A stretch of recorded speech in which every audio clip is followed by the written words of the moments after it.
is a presentation of the Match Talk Podcast Network.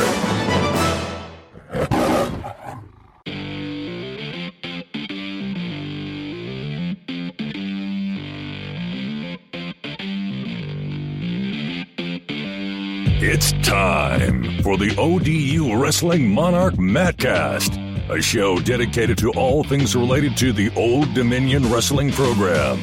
On the web at monarchmattcast.com. Now, here's your host, three-time National Wrestling Writer and Broadcaster of the Year, and 2004 ODU alumnus, Jason Bryant.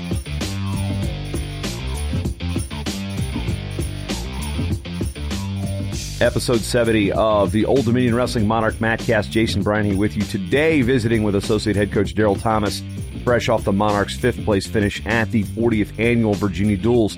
Monarchs finished up the stretch at the South Beach Duels in Fort Lauderdale and the Virginia Duels and stand at a deceptive 3-7 record. Coach Thomas, we were talking just before we got going, the 3-7 is not the record we expected at this point in the year, and a couple things that, and then that record could be completely switched the other way. Yeah, absolutely. I think five of our seven are the top 20 teams, and then the other two were to a South Dakota State team that's now on fire, and I'm assuming they're going to get ranked here pretty soon after beating Northern Iowa. And the other ones very easily could have won. So pretty deceptive, but I think we're working on. I think Steve said it in his interview after the Virginia Duels is. We're just trying to work on getting all 10 guys firing at the same time. We've had individuals here and there who are on fire, and just trying to get them all on the same page at the same time is where we're at right now. And if we get that done, we know exactly what we're capable of. Last year, there were a lot of injuries that hit the team at periodic times, and they all just kind of came to a head. I was talking to Coach Martin after the team finished up in Hampton, and he said he came out injury-free. And last year, that was not the case, coming off like the Midlands and then the Virginia Duels, 4 dual meets against, 3 of them I've seen time in the rankings. And then you've got, Virginia, Penn, Fresno State came out and wrestled well, Maryland from the Big Ten. So, you've got 8 duels in the last couple weeks and you came out injury free. That is a win in some respect, of course.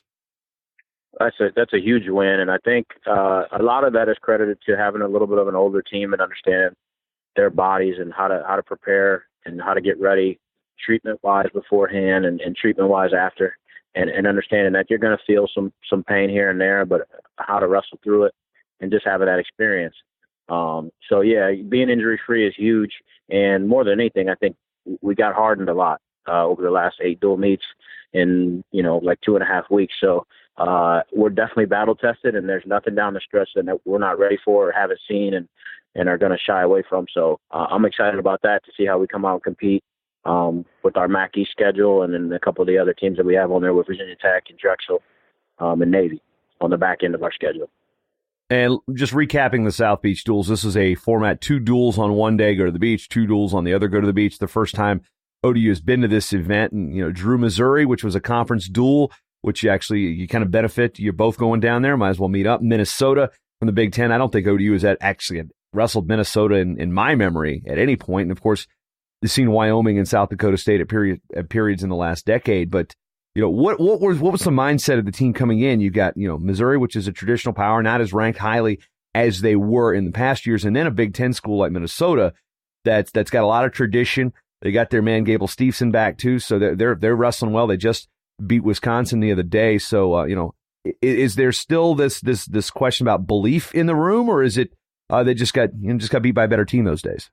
I think going in, we felt like it was an opportunity for us to rise to the occasion and really accept the expectations that we had coming into the season, having an older team, having some proven guys. And then, I think as you get into it, like you said, Minnesota got their heavyweight back. They're wrestling a lot better, and they're probably a top 5 to 10 team now. And then Missouri, we win the first 3 weight classes and really thought we were right on our way to winning that duel, just like we expected going in, and just kind of got controlled down the stretch and the back end of the weight classes. So I think it's just a case of you hit 2 really good teams on the same day in 4 hours, and that's tough to deal with. But like I said, we got hardened, we got toughened up from it, And then Wyoming is a match that comes down to pretty much heavyweight or 97, and then goes into heavyweight, and we still had a chance to win, I believe. And they're in the top 15. They're a very good program. And then South Dakota State, like I said, they go on a run right after beating us, and they're a pretty good team too. So I think it's a case of just kind of timing and hitting some really good teams at all at the same time. It's not going to get any different. Like you said, this weekend we have Lock Haven and Ryder here at home, and some big MAC East implications on the line. When we look at the schedule building, is this something you guys look at and you're going to second guess yourselves, or was this a good experience for this particular team to go through that grind of 8 duels in 2 weeks? I don't think it was intended for us for it to be as tough as it is. It just kind of worked out that way, not knowing who we're going to draw at South Beach Duels. Obviously, we always wrestle NC State and Missouri every year, but not knowing who we're going to draw. And then actually 24 hours before we get our schedule switched up, we're supposed to have Missouri and Wyoming day 1, and then Minnesota and South Dakota State day 2. And then they switched it, and we had Missouri and Minnesota back to back. So, but at the end of the day, you don't get to the top by hiding and ducking and dodging the best teams. You want to go wrestle those teams so you know exactly what you're getting yourself into and exactly what you're striving for at the end of the year. So moving forward now, I mean, you don't want to say that our schedule is any easier moving forward, because you still have 2 top 25 teams this weekend. You got a top 5 team in Virginia Tech on the schedule. So we still have tough duels down the stretch, but I think we're battle tested, and it's not something that is going to be any different than what we've gone through already this season. So I'm excited for that, see how we move forward and progress. At this level, everybody has a degree of talent. They have, the things that they're good at, the things that they need to work on. But some of those things that they need to work on sometimes are between the ears. And wrestling is a big-time mental sport. I mean, it can chew you up and spit you out. And we've seen guys that started out strong that are hitting slumps. We've seen guys that started out slow that are starting to pick up the pace. What is the key from a coaching standpoint to get every athlete kind of firing on all cylinders so you can head into the postseason with a chance to win the MAC and a chance to place highly at the NCAA championships? I think it comes down to individuals and knowing some guys were more ready in the beginning of the year.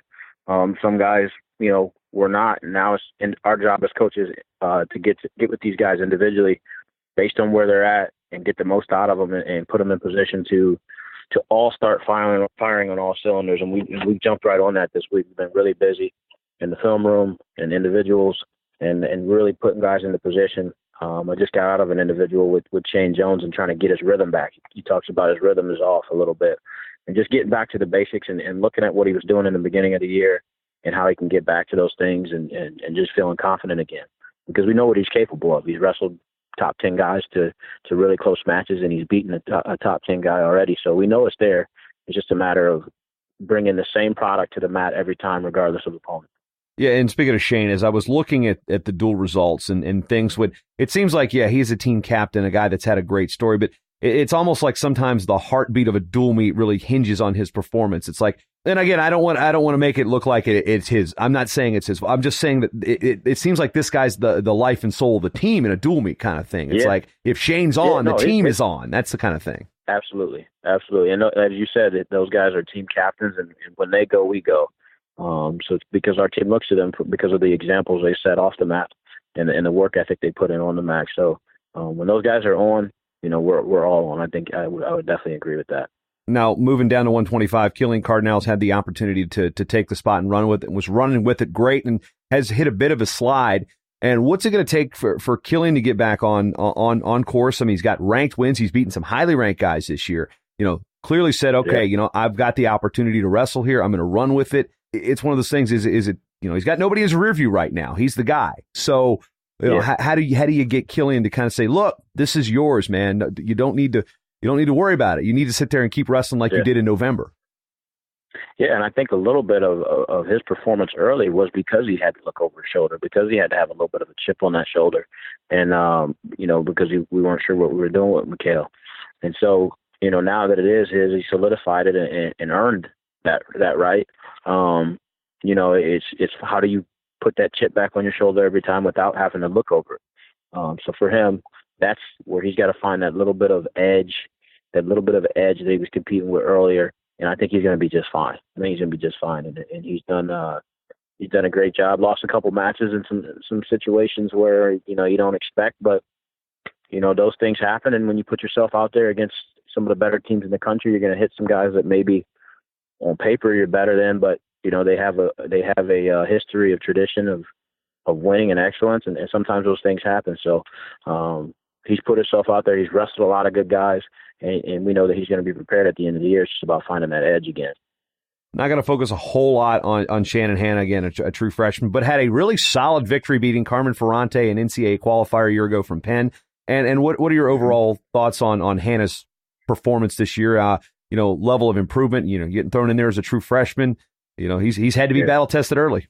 Yeah, he's been very battle tested. I think for him, he can be in any match. He can be in any match because of what he has. I think that win over Ferrante was huge. And then, against UVA, just hung in some ties that he was aware of that were coming, and didn't, just being young in the sport a little bit. He started wrestling late in his freshman year or sophomore year. And so he's still learning wrestling. But this year is big for him so that he understands that this is a whole different level than in the state of Florida or even, nationally in high school. So he's just continuing to learn. And the more wrestling that he learns, the more times he puts himself in these positions, he learns so fast that I think is all beneficial for him at the end of the day this year. We have the peaks and valleys that are Darien Perry. I mean, that's one thing. He's a senior. He's been on the podium before. Granted, last year was his best statistical season in terms of wins, losses. He's got some good ranked wins this year, and then he's got some what the heck's going on results here too. So, I guess kind of explain Darien here in a nutshell. In a nutshell, just getting disciplined. Just getting disciplined. I think with school starting back and getting back in a routine is a big deal for him. And I think he knows deep down the things that he needs to correct in order to continue to have the success that he wants to have. But at the end of the day, he's going to get those things figured out. That's our job as coaches, to get him in a place where he's disciplined and focused and really rolling when it matters most, and that's at the end of the year. I think he's getting back where he needs to be already, and I think we know that weekend was, I hate to say it, but he's been here for 2 years now. This is the second year, and he had some of those things last year, and really all throughout his career, even at Eastern, he's had peaks and valleys. So it's kind of what he is, but it's time to get him rolling for the end of the year now, and he really locks in when the lights are on. There's also a turning point in the season where an athlete has a switch, and for me, I'm looking at that loss from Larry Early to Jarrett J.Q.'s, who had lost to in the MAC championships last year. But now looking at okay, since that win, he's beaten some very good wrestlers, including Anthony Artolona from Penn.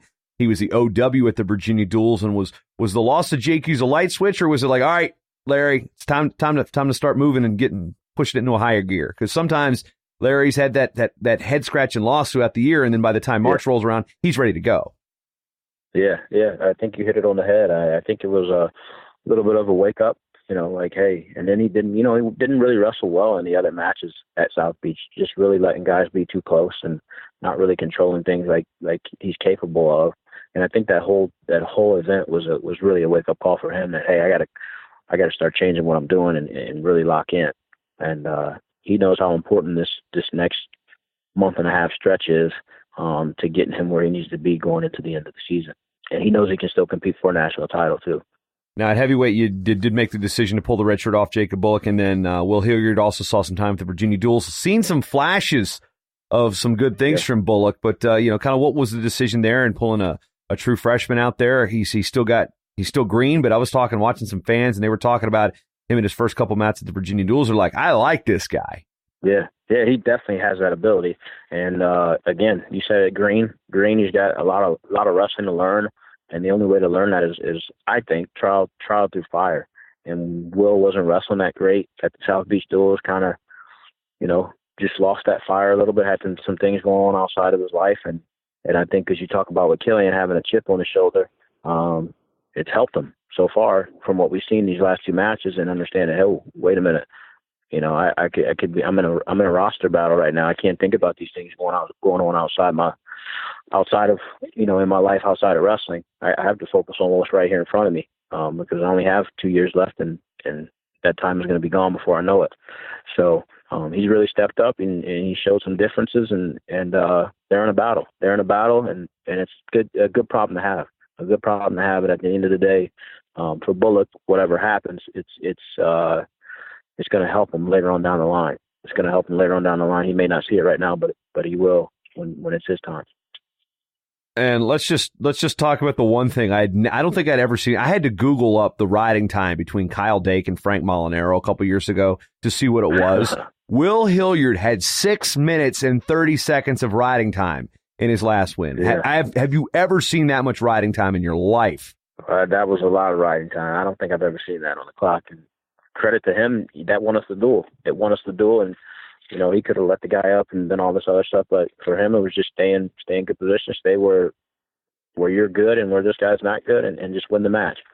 But yeah, that was a lot of riding time, and he's good there. He's good there, and he needs to continue to focus there. And I think it's a wake-up call for him on how he's going to win matches. I think the previous record I'd seen for Old Dominion wrestlers with riding time, I know Adam Wright had 5 minutes and 16 seconds of riding time against Jeff Faust of Missouri in the first round at the NCAA's, probably a decade ago. And I remember it was like 5:16. Wow, you don't see that from ODU guys. Then boom, 6:30 from Will Hilliard. So that was a couple of the things that stood out to me at the Virginia Duels. Now coming up, big weekend at home at I guess I can't say the TED anymore, can I? At Chartway Arena, hosting Lock Haven, which is MAC East. They're traditional power. A lot of ties to the area with some of the former wrestlers that from the Granby era that went up and wrestled at Lock Haven. Hosting them on Friday at 6:30 before coming on Ryder, which is back in the polls this week after winning the Virginia Duels.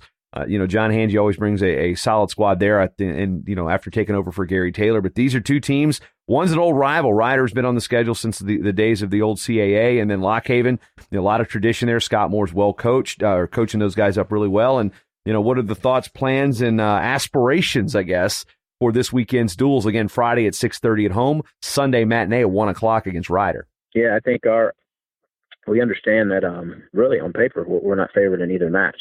But I think expectation-wise, we would expect to go 2-0 and take it one match at a time. We know where Lock Haven's good. They're very good on the mat. And Ryder has a lot of big moves. Has some guys that are very good on the mat as well. So understanding where those guys are good and where we need to be. But yeah, on paper we're not favored. So we're excited to see how these guys come out and respond and going through these last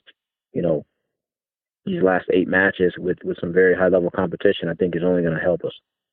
Now, looking at the differences from competing at home versus competing on the road, this is a team that traditionally, since Steve Martin's been the coach, a home duel, you get a little bit better performance out of your athletes. And of course, that is the home mat advantage, but there's also the comfort, your own wrestling room, your own apartment, your own dorm room, whatever it may be. So how important is it for the team to wrestle well at home to really set the stage for, again, like you said, the last 8 duels of the year? Well, it's huge. It's huge. And this is our first time being home all year. So that even makes it bigger.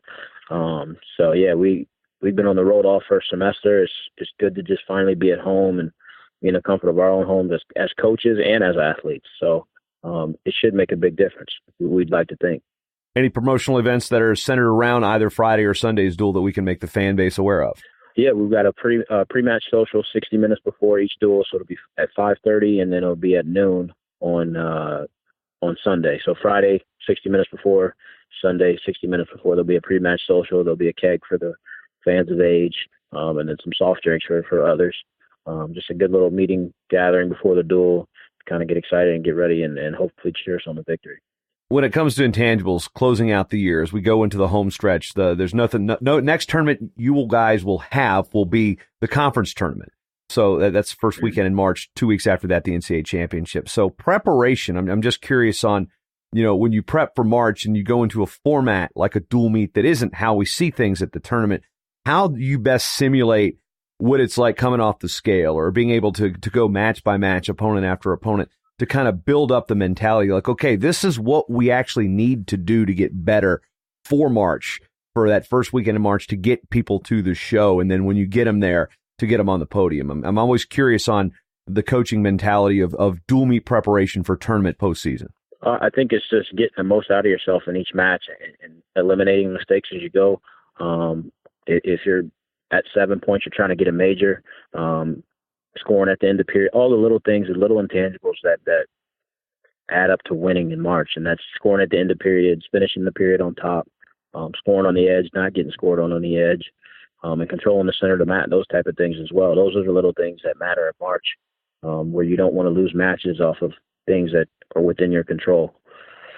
So I think those are the things you look for in dual meets, keeping the ref off you, not letting the ref take a match away from you, keeping them really out of the match as much as you possibly can. And like I said, hustling and scoring those points to get bonus points. Bonus points are gigantic in dual meets, and really in tournaments too, when you're trying to compete for MAC titles and finish as high as you can at the NCAA tournament as a team. What about from your perspective as an athlete? What was the difference that you bring? Because you're not that far removed from college wrestling, and you wrestled in a very tough conference, so you had the opportunity to go through a meat grinder and heading into probably the biggest conference meat grinder there is in the Big Ten. So from your experiences, what did you learn that helps you as a coach in that respect?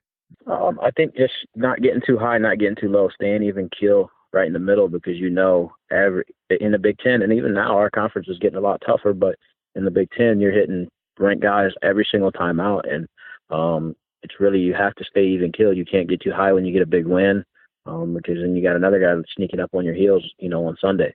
So I think staying right in the middle, just competing, staying within yourself, and trying to instill your style on each and every guy, and just going back and taking care of your body and really eliminating distractions is the biggest thing. Coach Thomas, any final words as we wrap up episode 70 of the Old Dominion Monarch Matcast? No, I think that's it. Looking forward to the back half of our schedule and really kind of really showing who we are as a team. We know our record doesn't really reflect how good we think we are, and hopefully we get a glimpse of that this weekend.